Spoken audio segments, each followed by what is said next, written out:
सबसे पहले मनुष्य की शुद्धि तो वही जन्म से होती है। फिर कहा फिर विद्या से शुद्धि होती है, जब वो पढ़ते हैं उससे शुद्धि होती है, विद्या से। गीता को एक महाविद्या के रूप में लिया गया है।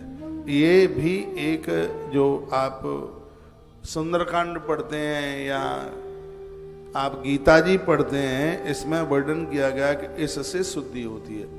तपस्या यानी उपवास से शुद्धि होती है। ये 5 प्रकार की शुद्धि का वर्णन किया। लिख लो, ये कोई नहीं आपको बताएगा।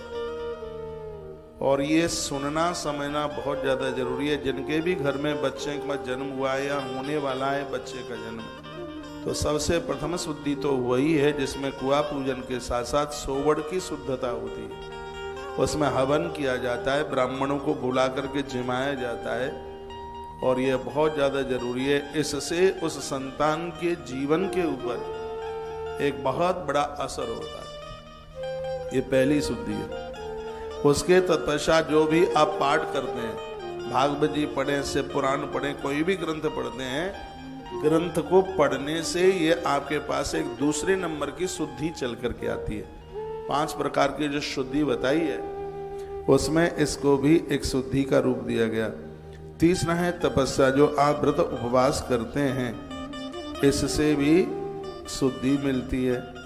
और अगली बात बताई गई है वह है सेवा। सेवा से शुद्धि मिलती है, तन पावन हो जाता है, पवित्र हो जाता है। वृद्धों की, भगवान की सेवा कीजिए।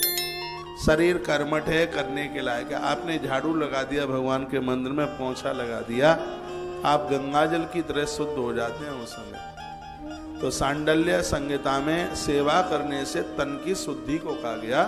फिर एक और बताई गई है, 5वीं शुद्धि है, वो है सत्संग में बैठना, भगवान की कथाएं सुनना। जैसे जैसे किसी धातु को आप अग्नि के ऊपर चढ़ा देते हैं तो उसका मल एक तरफ हो जाता है, और उसके बाद में धातु दमकने चमकने लगती है। उसी प्रकार से जब हम सत्संग में बैठते हैं तो हमारा अहंकार, मोह, अभिमान का जो मैला है वो कट कट करके बाहर निकल जाता है। महात्मा सांडल्य कहते हैं 5 प्रकार की शुद्धि सबको चाहिए। एक बार फिर रिपीट करूं। एक तो जन्म के समय पर सोवड़ शुद्धि, ये आचार्य ब्राह्मणों के द्वारा होती है। दूसरे नंबर पर है विद्या, जो भी आप जप करते हैं और जो भी आप पाठ करते हैं, गीता भागवत रामायण पढ़ते हैं, इससे एक बहुत बड़ी शुद्धि होती है। और उसके तत्पश्चात है तपस्या, यानी जो आप उपवास करते हैं, तीसरे नंबर की शुद्धि है।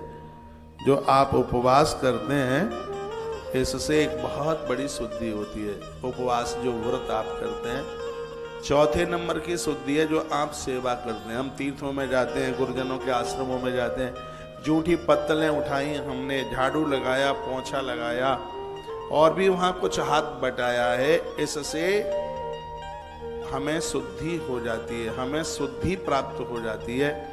और 5वीं शुद्धि है वो सत्संग के द्वारा प्राप्त होती है, भगवान की कथाओं के द्वारा प्राप्त होती है, गुरुजनों की वाणी सुन करके ये शुद्धि प्राप्त होती है। और ये 5 प्रकार की शुद्धि होती है, तब भगवान से मिलने के लिए 9 सूत्र उसके जीवन में उतर के आ जाते हैं। उन्हीं 9 सूत्रों का नाम सांडल्य कहते हैं, नवदा भक्ति है।